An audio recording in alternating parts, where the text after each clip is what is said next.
বন্ধুরা, নিশ্চয়ই আপনারা অনেক দিন ধরে কলাগুলো রেখে দিয়েছেন। কলাগুলো পেকে গেছে, কালো হয়ে গেছে, নরম হয়ে গেছে, ফেলে দেবেন না। এই কলাগুলো দিয়ে একটা রেসিপি তৈরি করব। এই কলা দিয়ে আর সুজি দিয়ে একটা দুর্দান্ত অবাক করা রেসিপি একটা তৈরি করব। ছোট থেকে বড় সবার পছন্দ হবে। ছোটদের টিফিন দিতে পারবেন, বড়দের টিফিন দিতে পারবেন। সেরকম একটা দুর্দান্ত রেসিপি আমি তৈরি করব। চলুন তাহলে দেখি কীভাবে রেসিপিটা তৈরি করি। আমি ছাড়িয়ে নেব।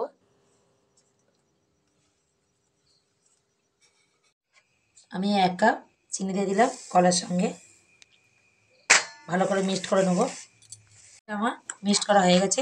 আমি যে কাপে চিনি নিয়েছি সেই কাপে 1 কাপ সুজি নিচ্ছি।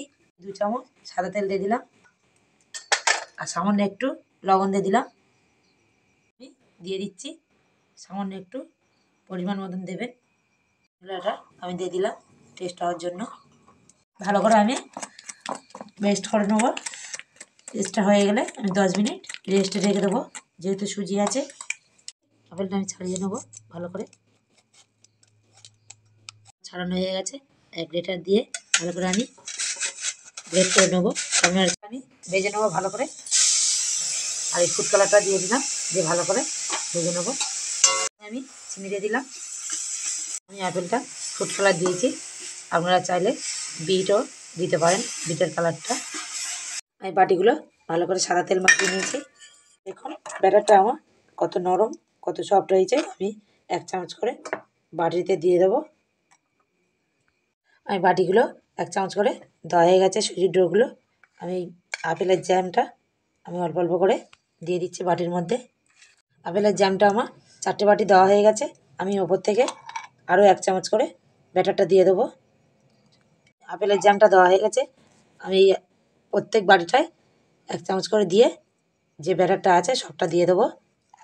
বাটিটা বন্ধুরা, বাটিটা হাফ করে রাখবেন, পুরো ফুল করবেন না, তাহলে ভালো করে কেকটা তৈরি হবে না। দেখুন ফুড কেকগুলো তৈরি হয়ে গেছে। আমি একটু কাঁটা চামচ দিয়ে দেখছি। দেখুন কাঁটা চামচে লাগছে না, জানবেন তৈরি হয়ে গেছে। দেখুন বাটির গালা থেকে ছেড়ে গেছে কেকটা। আমি আরেকটা পাত্রে ঢেলে নেবো ওর করে।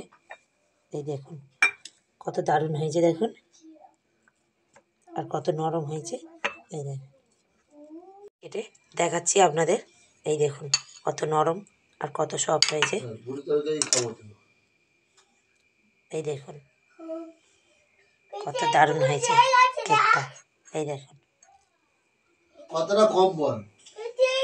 বাচ্চাদের ফুড কেক তৈরি হয়েছে। দেখুন কেকটা কত দারুণ হয়েছে, খেতেও খুব সুন্দর, খুব সুস্বাদু হয়েছে।